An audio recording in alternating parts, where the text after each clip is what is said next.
listening to the GM Shuffle, presented by DraftKings and VSiN.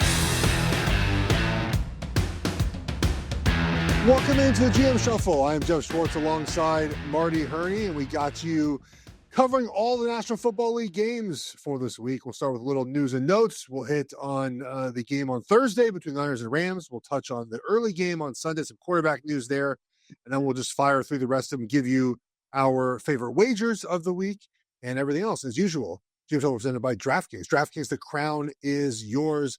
Marty, you ready for week 5 of the NFL? I am. Every week's different, Geoff. So it's exciting. It's funny how now we're at the stage where teams are kind of separating themselves, right? We know we're seeing who the good teams are and who the teams that you really want to stay away from are.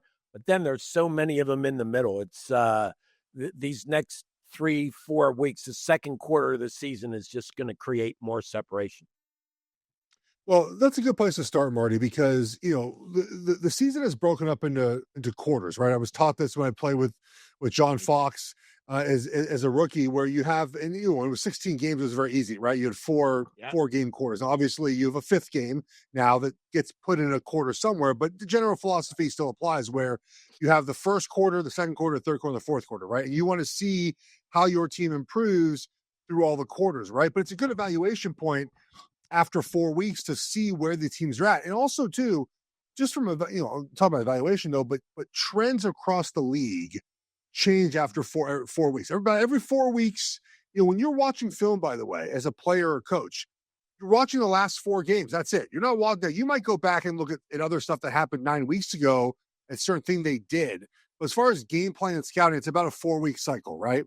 And so now that we've gone 4 weeks, Marty, we had lots of things to say before the season started.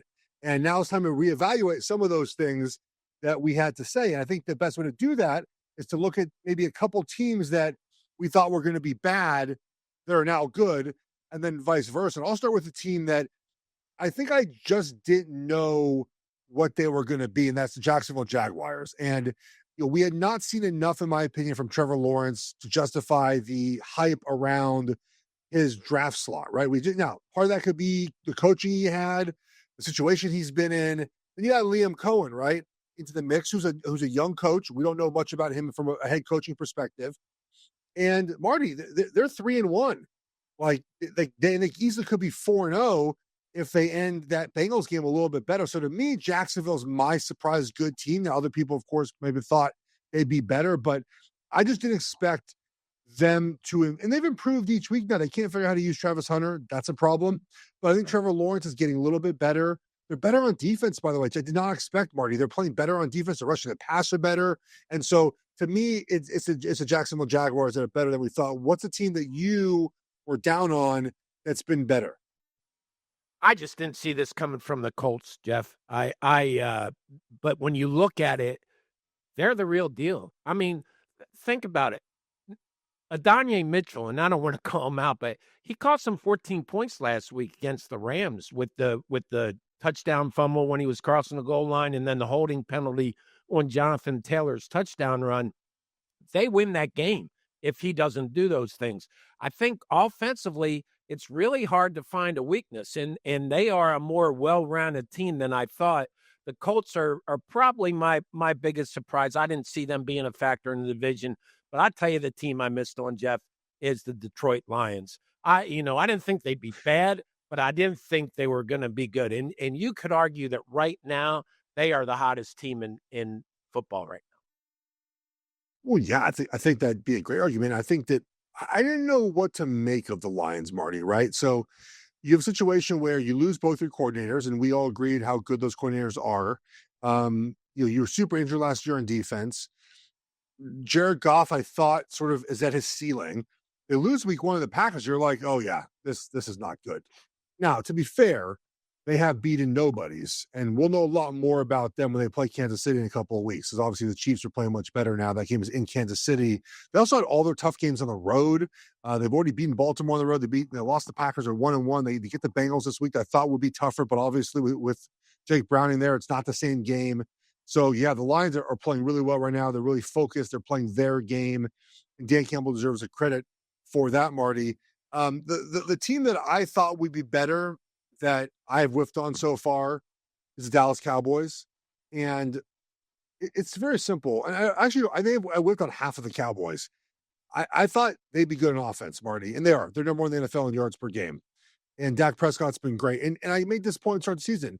When Dak Prescott is healthy, the Cowboys offense has been really good. Now, is he a top 10 quarterback? I don't know. Certainly playing like one right now. And their win total was 7.5 to start the season. I bet they're over. And I don't expect their defense to be last in the NFL in nearly everything. Their defense, Marty, is absolutely atrocious. They allowed 37 points to the Giants, 37 points to the Packers in regulation. They're 1-2-1 right now. They're playing the Jets this week, and they're a slight favorite on the road against the Jets. They're not a good team right now. And I missed on them. The other one, too, very quickly, the Houston Texans. Yikes, man. What is – Marty, I know they won 26-0 against Tennessee, but correct me if I'm wrong, that game was 6-0 in the fourth quarter. How are we this bad, Houston? I don't know. This is a team, though, Geoff, I want to keep an eye on this weekend because, you say upticks. They scored, 20-some points in the fourth quarter last week. Their offense started to show a little life. I do say I think their defense is for real. And I don't know. This week, I can't touch that game this week, but I really am interested in watching it because I think that if their offense shows more improvement and they build off where they were last week, maybe they can start getting it together and do something. But I fully expected them to win the division, Geoff. They're not going to, I don't think. And the Colts and the Jags are both playing extremely well, and that's the one division. Think about it. We could say that the AFC South might have two playoff teams. When's the last time you could say that? It's been a while, and they might actually be like decent playoff teams too. Not bad playoff teams. That game was always that first game every Saturday of playoff weekend is always the Houston Texans, right, or the Jaguars. That might be moved this year if they're better. Marty, what's the team that you've been disappointed so far through 4 weeks? Well, I'm going to be Captain Obvious, Geoff, but I thought the Ravens, I had the Bills and the Ravens in the AFC Championship game, and whoever had the home field advantage, I was given the edge to win the conference.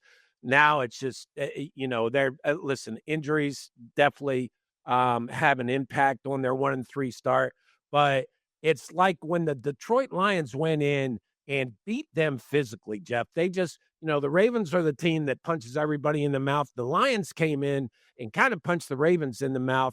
And I don't know whether they were still stunned last week from that loss, but it really sent them reeling. And now with all the injuries, it's we'll see what happens. But that's the team. Yeah. I thought they were going to be in the conference championship for sure. So interesting. I'm going to take this give credit to Dan Orlovsky here for pointing this out. I believe he said on Twitter today, X, whatever you want to call it, he was studying the Ravens offense, Marty, and they have the least amount of runs called on first and second down in the NFL so far this season, despite being, when they're called them, being very successful, right? And I don't get their play calling, Marty. I haven't for a while. You have this guy, Derrick Henry, who seems to be ageless, right? Like it never doesn't be a slowing down ever. You built an offense around being able to run the football. I know the offensive line is not great, so that's certainly fair to bring up. But Marty, if you're the general manager and your offense is not calling plays how you see fit, what is that discussion like with the coaching staff to make sure that they're running the ball a little bit more? Well, you have to be careful how you approach it, Geoff, because when you go to the head coach, pretty much most of the time, they're going to defend their coordinator, right? They're going to be defensive at first and start giving you other reasons why things aren't working. But I think you just have to talk about it constantly and be careful not to point fingers at anybody, but to ask questions about why aren't we doing this? Why are we not good at this? What do we have to do to change things up? I will actually be interested this week, Geoff, if Lamar does not play, which it looks like he's not going to, right? If Cooper Rush plays, do they change the look of their offense? Do they give the ball to Derrick Henry more? Are they actually better for a week? Yeah. And only a week. okay? But do they need this? Because they need a jump start. And I heard somebody say this morning that Lamar Jackson took a hit in the Buffalo game, and they didn't think he'd been the same since. I've been saying for 2 weeks, something looked different in his body language. So, maybe he just needs to rest that hamstring and get better to come back and be the impact player that he has been. But they have to run the ball. You're right. And they have to run the ball this week. And everybody focused on the 3 fumbles that Derrick Henry had in 4 games. But listen, don't forget what this guy can do. He can dominate a game. Marty, what happens if you ever had a player come up to you and tell you that they want the offense to be differently? I'm pointing to one wide receiver that you were with for a long time. Did he ever come to your office and say, I want the ball more, make sure that I get the ball more? Is that really more on the coaches to have those discussions with players?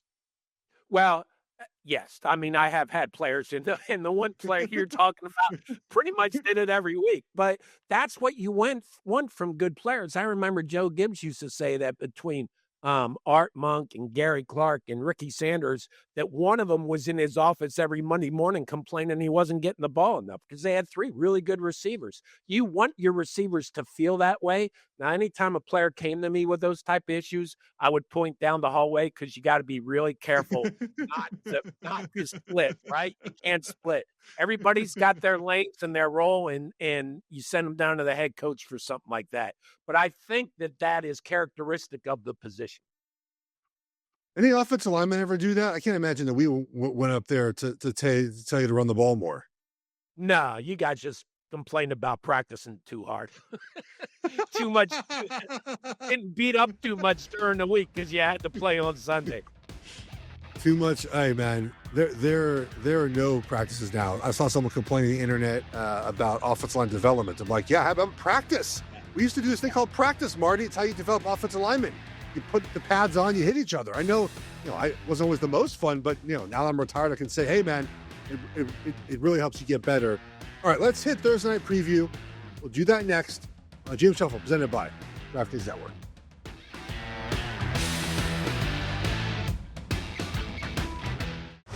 You're listening to the GM Shuffle, presented by DraftKings and VSiN.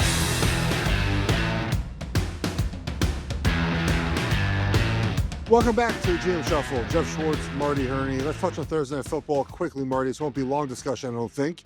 The Rams host the 49ers. The Rams are favored by 8.5 now because it's easier, Marty, to maybe say which players the Niners are playing rather than ones that are not playing, because the list of players that are not playing continues to grow for the 49ers, unfortunately. It's Brock Purdy, it's Ricky Pearsall, it's Jennings. Obviously, we know Bosa's out and Kittle's out, and this number continues to go the Rams' direction. The total is 44.5. That's come down 3 points from what it was a couple of days ago. And the Thursday Night Football part of this, actually, I think goes a long way explaining why some of the Niners are not playing this week. But I think sometimes we make too much of a deal about Thursday Night Football and the effect it has on players being able to play. Obviously, it sucks to have a game so soon after another game, and it does take your body. I felt by Friday that I felt really good and ready to play for the next week, and obviously you can't do that if you're playing on Thursday. But the Purdy injury specifically, Marty, does feel like if this game was Sunday, he could have played. But instead, this game is on Thursday, and that toe has just not healed yet. I dislocated my big toe. It's not necessarily a turf toe, but I understand the idea. Like, you have a bum toe, you play, and I didn't practice Wednesday after my toe injury, Marty, and barely practiced Thursday. Like, this feels like specifically a Thursday Night Football problem for Brock Purdy. It does. Geoff, I would be really interested to get your take. Why is there one player? Why has the line going up so much? Is it because Brock Purdy is probably not going to play and Mac Jones is going to play? Yes. So the original number, it's always priced in, right? This is 6.5. Right. I'm not sure what it opened at. It was 6.5 before the official announcement Brock Purdy was out, right? And so I'm going to look right now what it opened at, because that'll give us a good idea. So about where this number is going. But look, a starting quarterback is worth about 7. Depends on give or take situation where you're playing, things like that. I mean, this number, this week, what's this week? What was earlier in the week? It was the 29th. Yes, this number opened up, Marty, on the 29th or 28th, I should say. So Sunday night, they were Niners favored by 3. So it's moved about what it should for Brock Purdy being out. Remember, Brock Purdy did play last week, right? So the assumption, I think, early on was this number would, reflect that he was going to play. So I think it's 5.5 points about appropriate to have Mac Jones in there. Also, I think a couple other things are at play here, right? Between 20 and 22, the Niners dominated this series. And the one loss, oddly enough, was in the NFC Championship game, right? They were 6-1. And then since then, the Rams have really dominated. And you look at where the Rams are playing right now, they're healthier, which matters a lot to this. But we're seeing with Matt Stafford sort of each progressive week, the offense looks better as he is getting away from that training camp rust. He didn't practice during training camp, right? So I think we're seeing a better Rams team. Their defense is playing better. And it's a tough spot for the Niners if everyone was healthy. You add in the injuries, and this to me feels like, I'm not betting the Rams minus 8.5, but you would put the Rams in a parlay with a baseball money line today, or a college football money line wager, or even another NFL wager. You want to tease the Rams with someone else. That's how I'd play this game right now at 8.5. See, I couldn't play this game. I'm like you, but if I did, I'd take the 8.5 with the 49ers because of what you said. And listen, I know I'm probably on a one-man island on this, but I'm not sure the 49ers are any worse with Mac Jones than they are Brock Purdy, healthy. Ooh. And they won 2 games with Mac Jones. And I have always said, I thought Brock Purdy was a win-with quarterback, and he was with Kyle Shanahan, and that makes all the difference in the world. I think that Mac Jones is going to come in and play good enough for them to win. The question, I think, here is, in the first 4 weeks, Christian McCaffrey's been getting the ball. I mean, you worry about him holding up under the amount of carries and touches that he's had. But if the Rams can't come in and stop Christian McCaffrey, the 49ers will score enough points to hang in this game, I think. And listen, the Rams are the better team. I like the Rams to win the game, but going up to 8.5 is just, it's too high.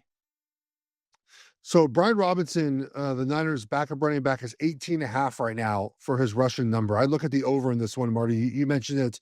Christian McCaffrey on a short week, so many touches. What will we have in the tank? Niners' backup running back, Brian, he can play still. So I think Brian Robinson over that number is a good wager to make. Let's get to the first game on Sunday here between the Vikings and the Browns. The Vikings stayed in England and overseas. They obviously played in Ireland against Pittsburgh. They lost that game. It was announced that the Browns are starting Dylan Gabriel. Number did not move at all. It's been 4.5 most of the week, maybe 3.5 total, 36.5 here. Some weather concerns in this game, Marty, with some rain and wind driving that total lower and lower. I like Minnesota at minus 4.5. A couple things here. Putting your money on Carson Wentz is always difficult, but they didn't play terribly well the other day as a team. They stayed overseas, which I think is important here. And the Browns, I just don't buy Dylan Gabriel having success, Marty, in this first game. He's starting an international series game, first of all. I think he's very much a dink and dunk quarterback. I don't think he'll push the ball down the field. I worry about, look, he's very experienced, but I worry about him against this Vikings defense and what they can spin up against him and make it difficult for him. And so I'm very happy taking Minnesota in this spot. I know it's Carson Wentz, I get it, but I do think Minnesota wins this game by a decent amount. This game has 2 question marks at quarterbacks, but they have 2 head coaches. I know we talked about Kevin Stefanski on Monday and Kevin O'Connell. I mean, to me, they're 2 of the best offensive coaches in this league. Listen, the Browns come out. If I played this game, and I think I'm going to, I like the Browns at 4.5, Geoff. Listen, Dylan Gabriel has to do is come out and have a Jackson Dart type game from last week. He doesn't have to throw for a lot of yards. just don't turn the ball over. Joe Flacco threw 6 interceptions and turned the ball over 2 more times.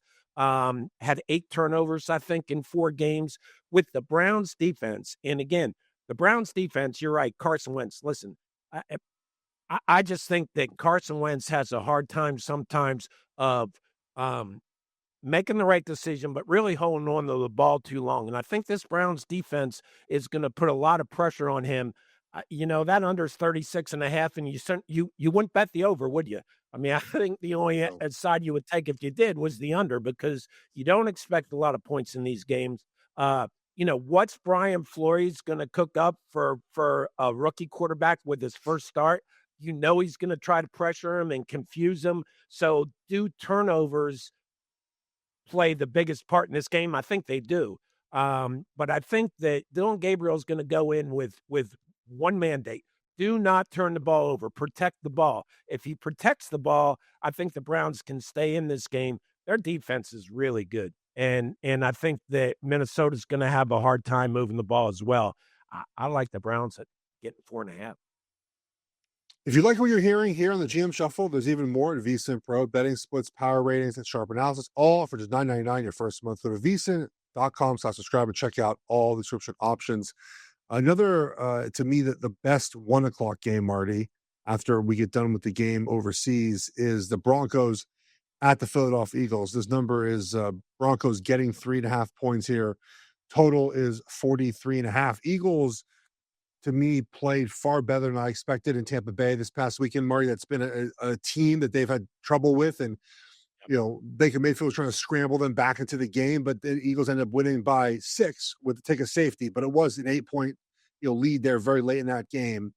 And as much as we continue to say, like, how are they doing it, or how is this working? They keep winning football games, Marty. They keep doing that by winning the trenches and not turning the ball over. And whatever. AJ Brown's pissed. He has get the ball. Join the list of wide receivers who get upset not getting the football. It's a long list of guys.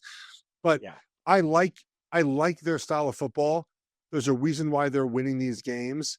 And I don't like where Denver's at right now. I know they won big against the Bengals. So what? It's a short week now if I'm on a football game. I think the Broncos offense has taken a little bit of a step back, or really not gotten better from last year, Marty. When Bo Nix has, when they draw up these sort of, what's the best way to put it?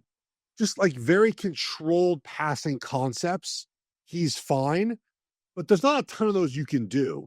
And I feel we haven't seen a big improvement in his game. And you're on the road, you're at Philly on a short week, Philly off a nice, comfortable win where they felt good about the way they're playing. And I remember last year after week 4, the Eagles sort of took off after week 4. I like Philly to win and cover this game, Marty. You're always reluctant when you look at a team. They won the last one, right? This league is not set for teams to do that. So you're always asking yourself, okay, is this the week? Is this the week?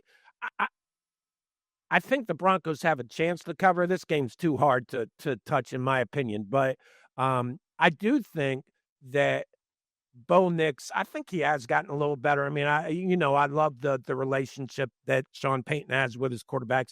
The thing that worries me about Bo Nix, Geoff, and it worried me in college. It was more evident in Auburn, I think, than Oregon, but it showed up again last week. He gets down in the red zone, and he just kind of makes a dumb play, for lack of a better words, throw it in the end zone, thrown an interception, squandering that opportunity. If he does that against the Eagles, the Broncos will not have a chance to win this game. But I do think, listen, Sean Payton coming in, he's been watching the Eagles for a while. He's trying to prepare for this game because he knows what he's up against.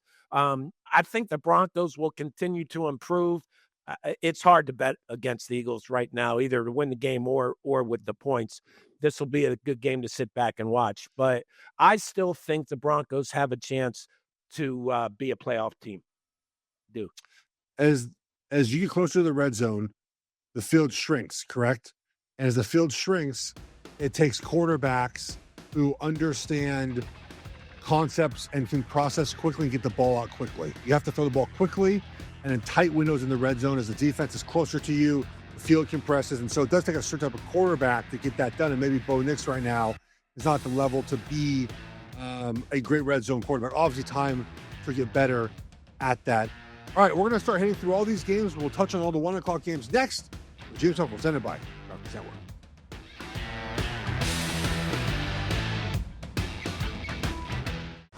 You're listening to the GM Shuffle, presented by DraftKings and VSiN.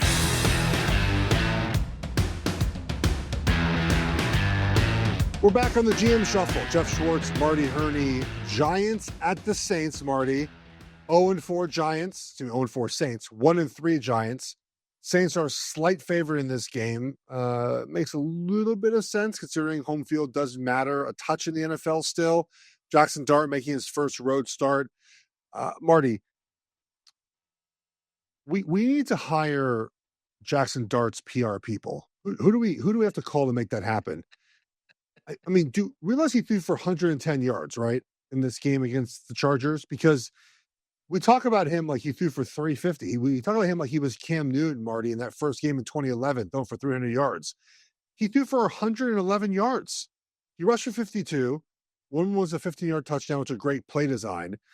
But it wasn't like he was this incredible guy. He wasn't Russell Wilson, sure enough. But now they have no Malik Neighbors, unfortunately, right? Jackson Dart got hurt in the game, came back. I don't know how his leg is going to be. I don't know if play in this game, Marty, but I think the way we're talking about Jackson Dart, it feels like it's so much positive attention when it wasn't a performance that deserved that amount of hype. I think, Geoff, this has started back in training camp. I heard from some people I trust around the league that the Giants were very high on him in mini camp and training camp. They've been talking a lot of good things with him. And remember what he represents for the Giants is this organization is hope. So I think the good press, all the accolades are coming more from inside the organization than they are maybe from Jackson Dart's side. Listen, the one thing he did, he came in, he brings the athleticism, he can make plays with his feet, and he didn't turn the ball over. As long as he doesn't turn the ball over, Geoff, with this defense and this defensive line, they're going to win a good number of games. And this line to me is out of whack. I think that the Giants, listen, New Orleans is a hard place to play, but when you're 0-4, you know that you take the crowd out of it at the beginning. Now you can get the lead and they can get into it, but I think the home field is taken away a little bit by the lack of success the Saints have had. I think that the Giants' defensive front is just dominant, and against Spencer Rattler, against the Saints offense that's struggling anyway, I just see them dominating the game.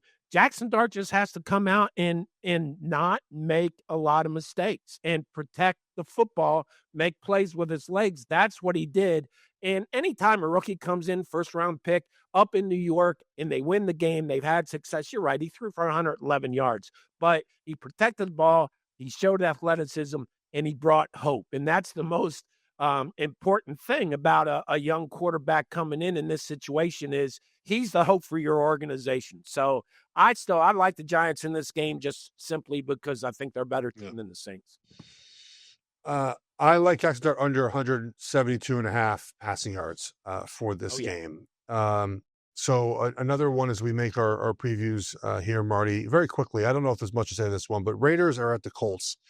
Raiders are getting 7 points, total 47.5. I'm on the Raiders getting 7 points here for a few things, Marty. I think the Colts are a little fugazi. Their underlying officiating numbers aren't great. And I'm not saying you should wager on officiating numbers only, Marty, but it's not good with the opponents they played. And this to me is a kitchen sink savior season Raiders game. If the Raiders don't win this game, they're looking at 1-4. And that's it. Like you're sort of done for the year at 1-4. I like the progression we saw last week of Ashton Genty playing a little bit better. Colts run defense, not great, Marty. This number again, it's 6.5, 7. Right now, it's 7. I like the Raiders plus 7 in this game. Yeah, I got the Colts at 6.5, Geoff. And I like the Colts, but I definitely see everything that you're saying, and I am worried. Listen, this is all about, to me, if Ashton Genty can really control the tempo for the Raiders and help the Raiders offense control the game. Indianapolis defense, I think they're like 8th in the league in rushing yards per game, but they're much lower in average yards per carry just because they've been in the lead and teams have had to throw a lot more. So if the Colts can get out in front in this game and make Geno Smith and the Raiders throw the ball a lot, I like their chances of covering the 6.5 a lot. If it's a close game and the Raiders can give the ball to Jenny and kind of just have a very physical punch in the mouth type of exchange game, then I like the Raiders. But the Colts, I tell you, they should be 4-0, Geoff. I mean, really, they went out, they beat the Rams. They played well enough to win in L.A. And I just, I don't see a weakness in this offense. And I just, I like them here. I like them a lot better at 6.5 than I did 7. Remember though, they should have lost the Broncos too, the Colts. So you can make that case for either way, right? They should be 4-0 or 2-2 or 3-1. I mean, very famous. You are what your record says you are. So they're 3-1 right now. Jets are hosting the Cowboys. Jets are getting 2.5 points total, 47.5. I love the over in this game. Very simply, are the Cowboys playing? Yes, bet the over. Yes, right. Number 1 in the NFL yards on defense. On offense, number 32nd in defense. But more importantly, I want to talk about the Jets quickly, Marty. I want to get your perspective on this. It is a very undisciplined team. It is not it looks like a very poorly coached team. We know Aaron Glenn is there. It's still the first couple of months he's been there, first month of the football season.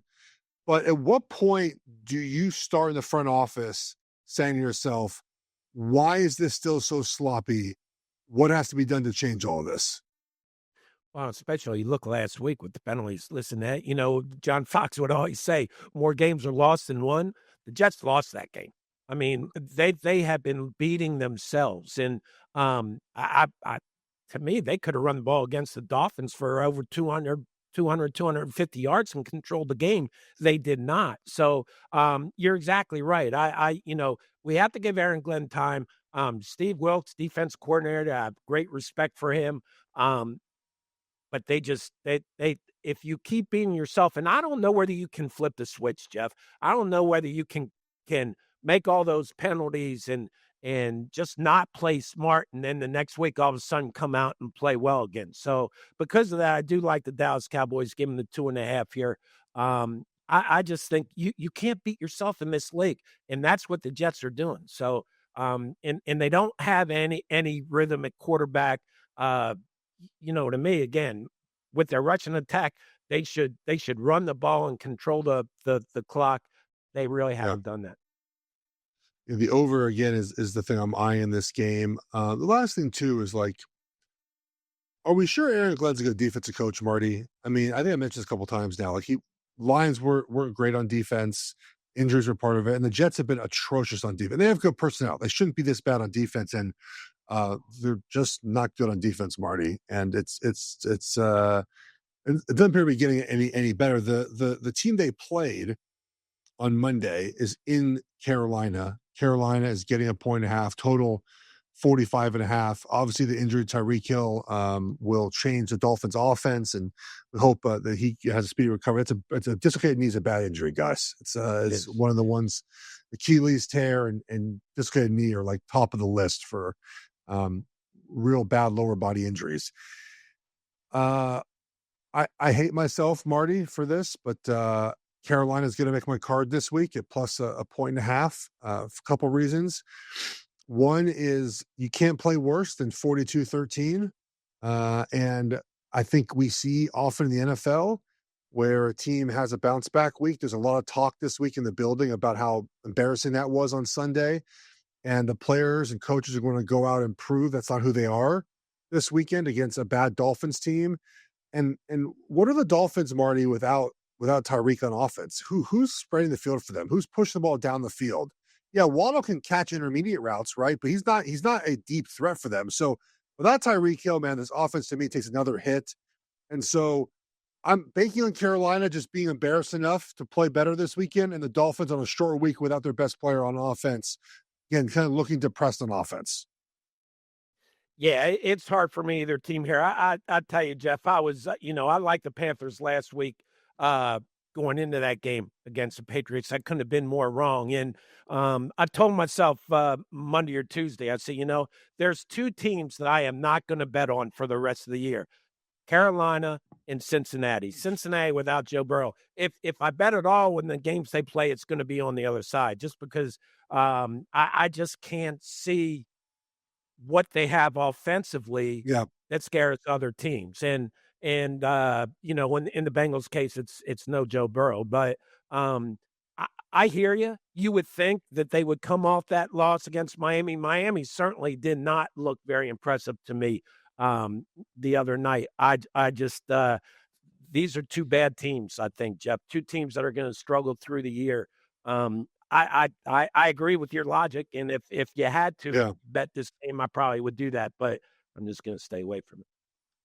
How many fans in that stadium on Sunday? Not going to be many, I'll tell you that. It's going to be and the ones that aren't going to be real kind, are they? So no, they're not. It's unfortunately, I've experienced that.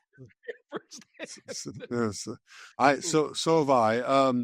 Very quickly, Marty. One more game in this 1 o'clock window. It's the Texans and it's the Ravens. This is a slight favorite here for the Texans as the Ravens injuries continue to mount. This to me is an absolute stay away game.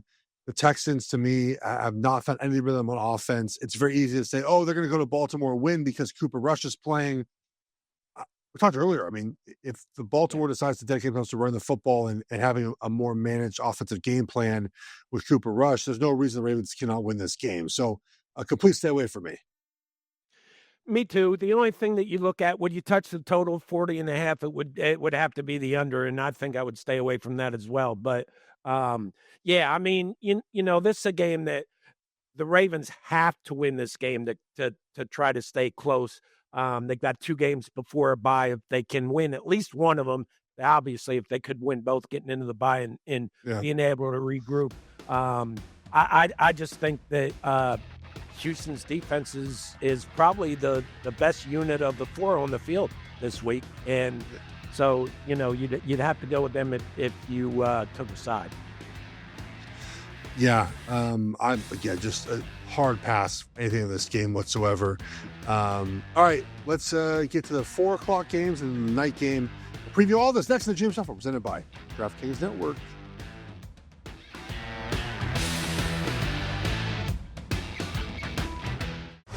You're listening to the GM Shuffle, presented by DraftKings and VSiN.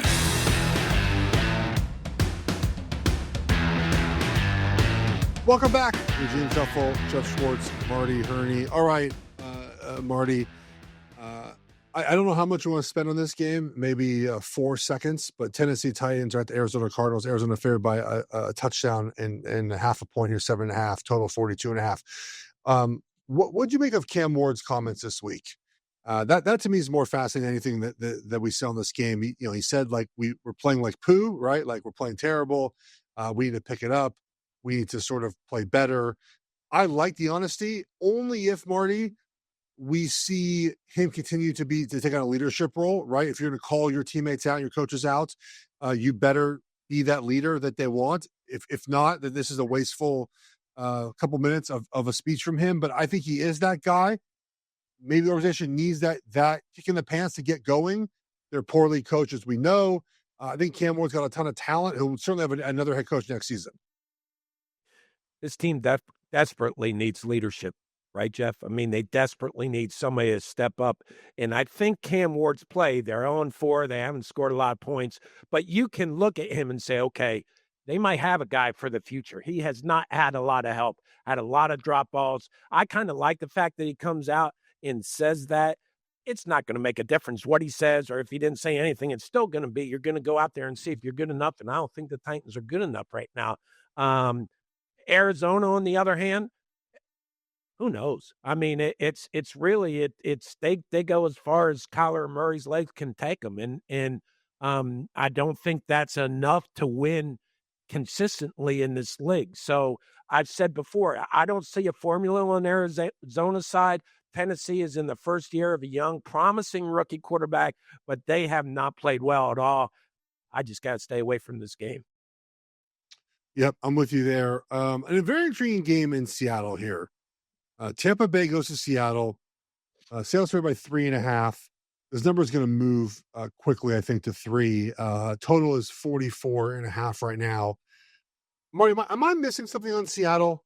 I know that analytically they've had a good start to the season, but I just can't get there. At the moment, they've played a pretty easy schedule so far. Right? I mean, I guess the Steelers now count as a good team. I don't think Steelers are great. They beat Arizona there by 3 on Thursday night. I don't know how much you want to put a stock on Thursday night football. And they beat the Saints, lost the Niners. I don't know, man. Who are like how many game record players do they have on their defense? Would you argue? Like, not a ton. I have trouble with them, man. I really do. I have trouble with them, which is why I like Tampa getting 3.5. Number to me makes no sense, and maybe I'm the dummy for taking Tampa here, but I just don't. I think Seattle is fine. Maybe I have a blind spot for the Seahawks. I don't know, man. Well, I think there's a couple things. I think that people get excited about the Seahawks. I think that Mike McDonald's defense and what he brought over from the Ravens, I think people are looking at that.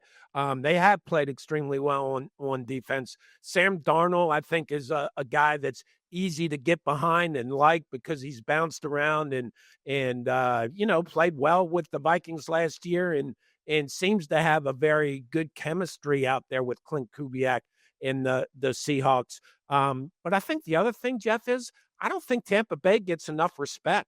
I think people still look at them as NFC North team, NFC South team. Yeah, they might be the best team in that division, but the division's not very good. And I disagree with that. I think you and I both think that the Buccaneers are a pretty good football team. So you like the 3.5. This started at 3. It went up to 3.5, which really surprised me. The only thing that stops you is it looks too easy, right? I mean, why are they getting 3.5 points? I don't see that. And I'm always the one that says Seattle's a tough place to play. That trip, they're on the plane for 6 hours going out there. It's not an easy trip.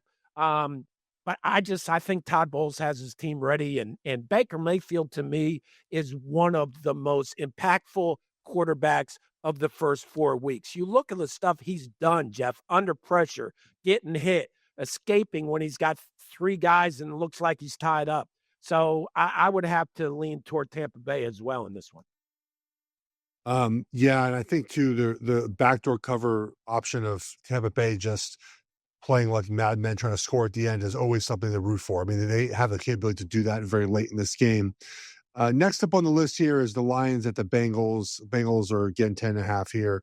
Total 49.5. I got nothing in this one, Marty. Do you have any thoughts on Lions will win this game? I just think that the Jake Browning thing, it was so funny, man. He comes in, throws 3 interceptions against the Jaguars, but they win. And people are like, this thing's going to work. And it hasn't, because he's not even an upper tier backup quarterback. He's just a backup quarterback. He's just a warm body in there. And the Bengals aren't good right now. No. And there's no reason to believe they're going to get any better as the season goes on. I mean, this is a team that was built around Joe Burrow, and he's lost for the year, unfortunately. And I just don't think their defense isn't very good. Their offensive line's not very good. And I think that they struggle. Give them the 10.5 with Detroit, I think, is the only way you can go. The only thing is, how many teams, Geoff, stay at that high level for 4, 5, 6 weeks in this league?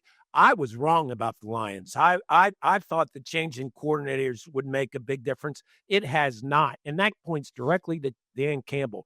Guy comes in like he did when he took the job and says, we're going to bite off kneecaps and all that. That all sounds great, Geoff, but he has walked the walk. His teams are so tough, both mentally and physically. And I just think they go into Cincinnati and win this game pretty handily, because I don't see anything that the Bengals have and do.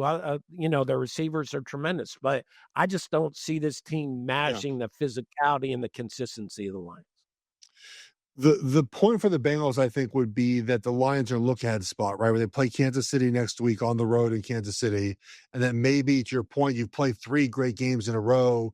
You're due for a little bit of a setback on the road at a Bengals team you think you can beat very easily. If this game was 7 points or 4 points in the fourth quarter, would it surprise you? Probably not, because it's the NFL, but that's the path here for this game to be close. Commanders at Chargers. Chargers favor at 2.5 right now. Total 47.5. Marty, wow. So many thoughts on this game. It appears James Daniels is going to play for the Commanders, which is good. McLaurin is not going to play. I think as we record this now, they desperately need Daniels back. I think we saw last week too. Like the week 1 Mariota, fine, but then you get week 2, week 3, week 4, week 5. It's not the same player. That's just the way backup quarterbacks are in the NFL. The Chargers' offensive line is a problem, buddy.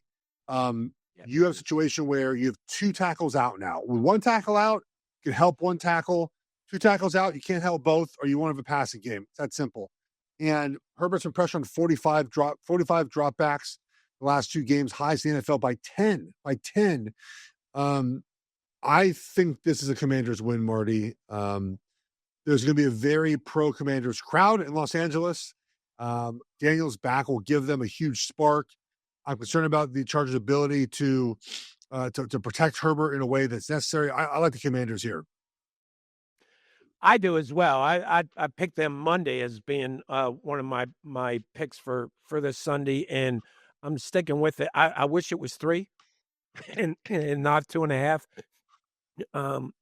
It does worry me, Geoff, that I think the Chargers are still a very talented team with very good coaching, and this one's going to be a really close game. I think this is going to be a field goal game either way.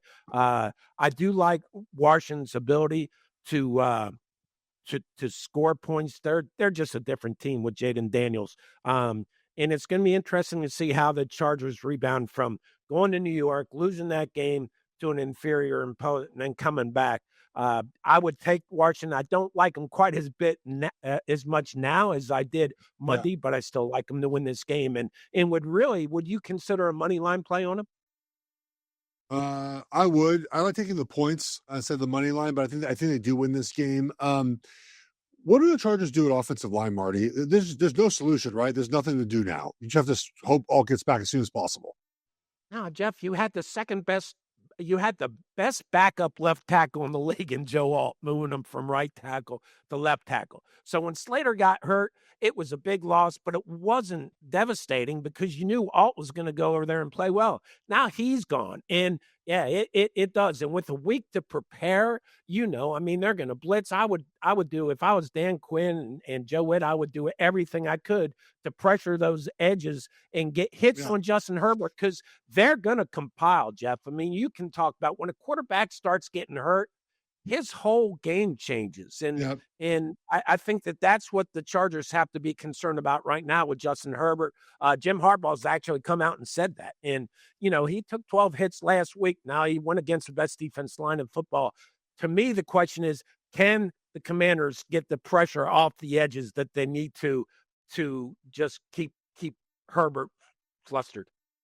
Well, we'll find out. The last game of Sunday, quickly, Marty, here. New England at Buffalo. Buffalo, 8.5-point favorite, total 49.5 here. The Patriots actually play Buffalo pretty well over the years. I don't know why. There's no rhyme or reason for that. Buffalo was herky-jerky against New Orleans. They scored 31 points. It didn't cover. I was kind of surprised. We know the Patriots blew out Carolina. Any thoughts on this game from you? Yeah, I think I would. 8.5's a lot in the division game, especially with these two teams. So I would lean toward New England, although it's a game I think you just watch. Buffalo, if they have a side of the ball, if they have something that you are a little bit concerned about, and again, once the team starts winning and as good as the Bills are, we look for reasons that they're not going to win at all. I just think the defensive performance, the Saints were down there inside the red zone and had a chance to go ahead late in the game. Didn't surprise you that the Saints covered, but I just want to see more of this Buffalo defense. Yeah. Josh Allen in Buffalo, it's pretty it would be a shock to me if Buffalo lost, but I think the Patriots can keep this game close. And the thing about the Bills defense, that benefits the Patriots is that when the guys are hurt, they're just not the same. And that's really for every defense, but it does feel like it cripples the Bills more than others. And his expectations are obviously very high for Buffalo this season. If those guys are back this week, which again, to record this, there's still 3 days left till game status, right? So we don't really know at times. We're just sort of guessing. But some of those guys back, I feel better about Buffalo. If they're still out at Oliver and Milano, like those guys right in the middle, right? That favors, I think, the Patriots to cover this game. All right, Marty, we're done. We previewed all games for this week. We're back on Monday as usual. Please rate, review, subscribe. Enjoy the games this weekend. Take care, everybody.